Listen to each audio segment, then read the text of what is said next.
सरोजेंद्र सनातनी में आप सभी महाअवतार बाबा जी और लाहड़ी महाशय के भक्तों का स्वागत है।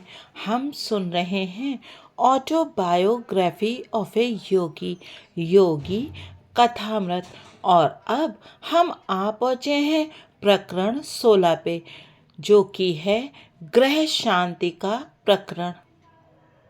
मुकुंद, तुम ज्योतिष संबंधी एक कड़ा क्यों नहीं ले आते? क्या मुझे ये लेना चाहिए गुरुदेव? मैं तो ज्योतिष में विश्वास नहीं करता। ये विश्वास का प्रश्न नहीं है। किसी भी विषय में वैज्ञानिक दृष्टिकोण ये होना चाहिए कि ये सत्य है या नहीं। गुरुत्वाकर्षण का नियम न्यूटन से पहले भी उसी तरह कार्य करता था जैसा उसके बाद ब्रह्मांड में अच्छी खासी अराजकता मच जाती यदि उसके नियम मानवीय विश्वास की मान्यता के बिना कार्य न कर पाते। पाखंडी ज्योतिषियों ने प्राचीन ज्योतिष विज्ञान को उसकी वर्तमान बदनाम अवस्था में लाकर रख दिया है। गणितीय और दार्शनिक दोनों ही दृष्टियों से ज्योतिष शास्त्र इतना विराट है कि गहरी समझ वाले व्यक्ति के अतिरिक्त कोई उसे ठीक से समझ ही नहीं सकता। यदि मूर्ख और अज्ञानी लोग ग्रह तारों के संकेतों को समझ नहीं पाते और अर्थ का अनर्थ करते हैं तो ये इस अपूर्ण जगत में अपेक्षित ही है। ऐसे ज्ञानियों के साथ ज्ञान को भी मिथ्या नहीं मान लेना चाहिए। सृष्टि के सभी अंग एक दूसरे से जुड़े हुए हैं और एक दूसरे पर प्रभाव डालते रहते हैं।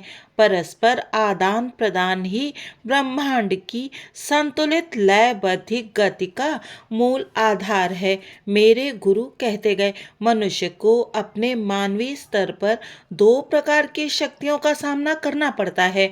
प्रथम पृथ्वी, जल, अग्नि, वायु, आकाश के सम्मिश्रण से उसके भीतर उत्पन्न होने वाली क्षुब्धता।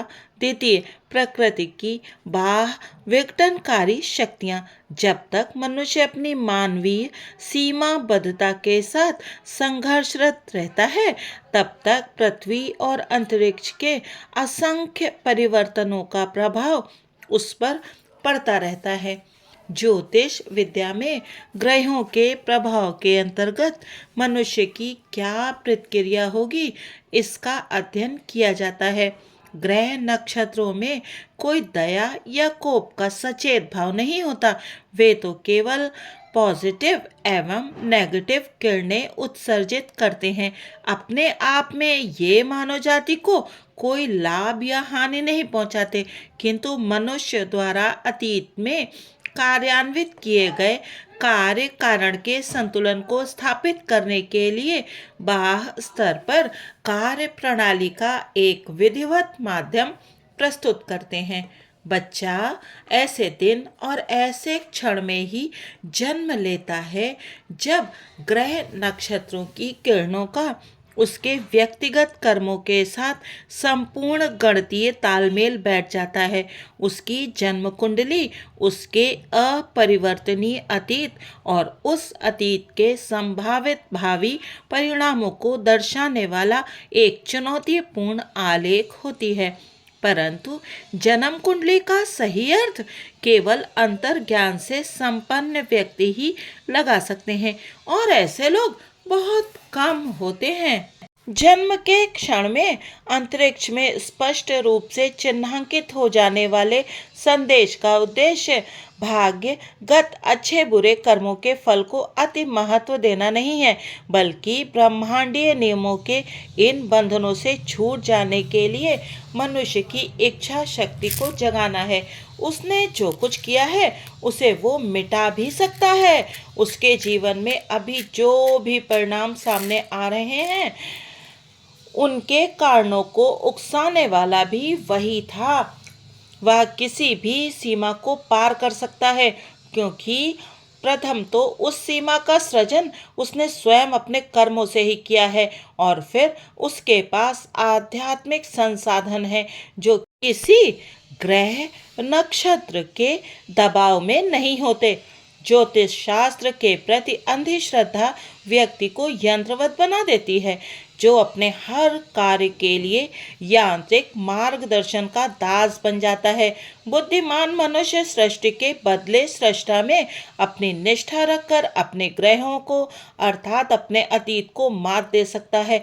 जितना अधिक उसे परमात्मा के साथ अपनी एकात्मता का ज्ञान होता है, उतना ही प्रकृति का उस पर प्रभाव कम होता जाता है। आत्मा सदैव मुक्त है, वह अमर है क्योंकि वह अजन्मा है और उस पर ग्रह नक्षत्र कभी शासन नहीं कर सकते। मनुष्य आत्मा है और उसे शरीर मिला हुआ है, और जब वह स्वयं को इस रूप में जान जाता है, तब ग्रह नक्षत्रों के समस्त विवशताकारी योगों को पीछे छोड़ देता है। जब तक वो अपनी आत्मिक विस्मृति की साधारण अवस्था में किंग कर्तव्य विमूढ़ बना रहता है, तब तक वह प्रकृति के विधि नियमों की सूक्ष्म जंजीरों में जकड़ा रहता है। ईश्वर स्वयं सामंजस्य है। उसके साथ जो भक्त अपना सुर मिला लेता है, वह कदापि कोई गलत काम नहीं कर सकता। उसके सारे कार्यकलाप अपने आप ही ज्योतिषीय नियम के अनुसार सही समय पर होंगे। गहन प्रार्थना और ध्यान के बाद वो अपनी दिव्य चेतना के संपर्क में होता है। उस आंतरिक सुरक्षा से बढ़कर और कोई शक्ति नहीं है। पूज्य गुरुदेव, तब आप मुझे कड़ा पहनने के लिए क्यों कह रहे हैं? दीर्घ मौन के बाद मैंने यह प्रश्न पूछने का साहस किया। मैं श्री युक्तेश्वर जी के ज्ञान गर्भित स्पष्टीकरण को आत्मसात करने का प्रयास कर रहा था, जिसमें निहित विचार मेरे लिए एकदम नए थे। जब यात्री अपने गंतव्य स्थान पर पहुंच जाए, उस समय यदि वह नक्शे को फेंक देता है, तब वो ठीक है। यात्रा के दौरान तो उसे जो भी सुविधाजनक छोटा रास्ता मिले, वो ले लेना चाहिए। प्राचीन ऋषियों ने माया में मानव के निर्वास की अवधि को कम करने के अनेक तरीके ढूंढ निकाले। कर्म नियम में कुछ ऐसे भौतिक घटक हैं जिन्हें ज्ञान की उंगलियों से कुशलतापूर्वक इधर उधर करके अपने अनुकूल बनाया जा सकता है। मनुष्य के सारे दुख कष्ट किसी न किसी प्रकार से प्रकृति के नियमों का उल्लंघन करने के कारण ही पैदा होते हैं।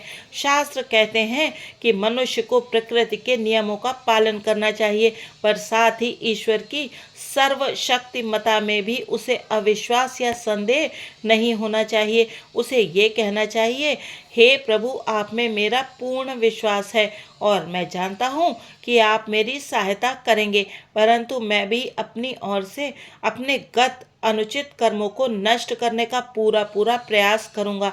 अनेक उपायों जैसे प्रार्थना, इच्छा शक्ति, योग साधना, संतों के साथ सत्संग, ग्रह शांति करने वाले कणों को पहनने के द्वारा गत कर्मों के प्रतिकूल प्रभावों को कम किया जा सकता है या उन्हें पूरा ही काट भी दिया जा सकता है। जिस प्रकार घर के ऊपर तांबे की छड़ लगाकर घर पर गिरने वाली बिजली से घर को बचाया जा सकता है, उसी प्रकार देह मंदिर को भी कुछ विशिष्ट उपायों से बचाया जा सकता है। विश्व में निरंतर विद्युत और चुंबकीय किरणों का संचार होता रहता है। ये किरणें मानव शरीर पर अच्छा या बुरा प्रभाव डालती हैं। युगों पूर्व हमारे ऋषि मुनियों ने सूक्ष्म वैश्विक किरणों के प्रतिकूल प्रभावों का सामना करने की समस्या पर गहन चिंतन किया। तब उन्हें पता चला कि शुद्ध धातुएं एक ऐसे सूक्ष्म प्रकाश की किरणों का उत्सर्जन करती हैं जो ग्रहों के प्रतिकूल प्रभावों को निष्फल करने की प्रचंड शक्ति रखती है। जड़ी बूटियों के कई संयोग भी ये काम कर सकते हैं, परंतु इन सब में सबसे अधिक प्रभावशाली हैं 2 रत्ती से अधिक वजन के दोष रहित रत्न। ज्योतिष के व्यवहारिक रक्षात्मक उपयोगों के विषय में भारत के अलावा कहीं और बहुत ही कम अध्ययन हुआ है। यह तथ्य बहुत कम लोग जानते हैं कि योग्य रत्नों, धातुओं और जड़ी बूटियों के संयोगों से भी कोई लाभ नहीं होता यदि वे आवश्यक वजन के ना हों और यदि उन्हें इस तरह ना धारण किया जाए कि वे त्वचा का स्पर्श करते रहें। गुरुदेव, मैं अवश्य आपका सुझाव मानकर कड़ा ले आऊंगा। किसी ग्रह को मात देने के विचार से ही मेरा रोम रोम पुलकित हो रहा है। सामान्य प्रयोजन के लिए तो मैं सोना, चांदी और तांबे से बना कड़ा पहनने के लिए कहता हूँ, परंतु तुम्हारे लिए किसी विशेष कारणवश मैं चाहता हूँ कि तुम चांदी और शीशे से बना कड़ा पहनो। श्री युक्तेश्वर जी ने इसके विषय में ध्यान रखने की अन्य बातें भी बताई। गुरुजी, विशेष कारणवश से आपका क्या मतलब है? ग्रह तुम्हारे प्रति कुछ अमैत्रीपूर्ण रुख अपनाने जा रहे हैं मुकुंद। डरो मत, तुम सुरक्षित रहोगे। लगभग 1 महीने में तुम्हारा यकृत तुम्हें गहरी पीड़ा देने वाला है। विधि लेख के अनुसार इस रोग को 6 महीने रहना है, परंतु ग्रह शांति का कड़ा पहनने से यह अवधि घटकर 24 दिन की हो जाएगी। दूसरे ही दिन मैं एक जौहरी के पास पहुंच गया और शीघ्र ही मेरा कड़ा बनकर तैयार हो गया। मेरा स्वास्थ्य अति उत्तम था। गुरुदेव की भविष्यवाणी मेरे दिमाग से निकल भी गई। वे काशी में कुछ दिन रहने के लिए श्री रामपुर से चले गए।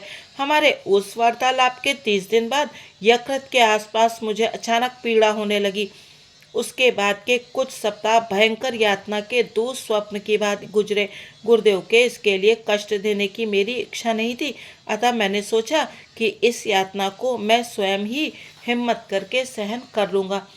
परंतु 23 दिन की भयंकर यातना ने मेरे संकल्प को कमजोर कर दिया और काशी जाने के लिए मैं रेलगाड़ी पर सवार हो गया।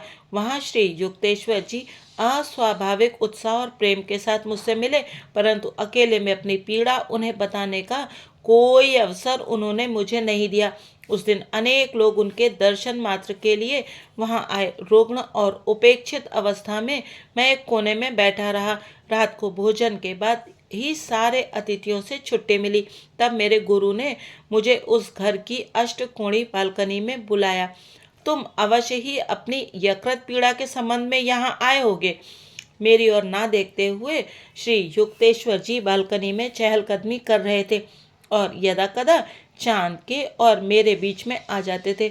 मुझे देखने दो, तुम 24 दिनों से बीमार हो, है ना? जी गुरुदेव, मैंने तुम्हें पेट का जो व्यायाम सिखाया है उसे करो।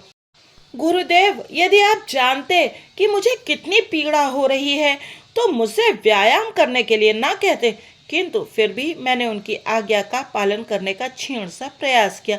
तुम कहते हो तुम्हें पीड़ा है, मैं कहता हूँ तुम्हें कोई पीड़ा नहीं है।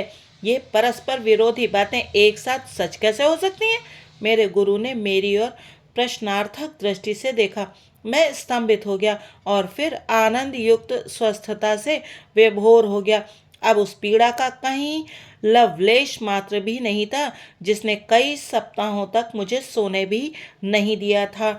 श्री युक्तेश्वर जी के मुख से शब्द निकलते ही रोग इस प्रकार लुप्त हो गया जैसे कभी हुआ ही ना हो। कृतज्ञता से भरकर मैं उनका चरण स्पर्श करने के लिए झुकने लगा, परंतु उन्होंने तुरंत मुझे रोक लिया। बचपना मत करो, खड़े हो जाओ और गंगा पर चमकते चांद के सौंदर्य का आनंद लो। किंतु जब मैं उनके साथ चुपचाप खड़ा था तब उनकी आंखें प्रसन्नता से चमक रही थीं। उनके भाव से मैं समझ गया कि वे चाहते थे कि मैं इस बात को समझूं कि मुझे उन्होंने नहीं बल्कि भगवान ने स्वस्थ किया था। आज इस प्रकरण को यहीं विश्राम देते हैं। अगले भाग में जानेंगे कि ग्रह नक्षत्रों के और किस प्रभाव के बारे में गुरुदेव ने बताया। तब तक आप बने रहिएगा सरोजेंद्र सनातनी के साथ और सुनते रहिएगा योगी कथामृत। इसके बाद हम प्रारंभ करने जा रहे हैं भक्त माल की कथाएं। धन्यवाद।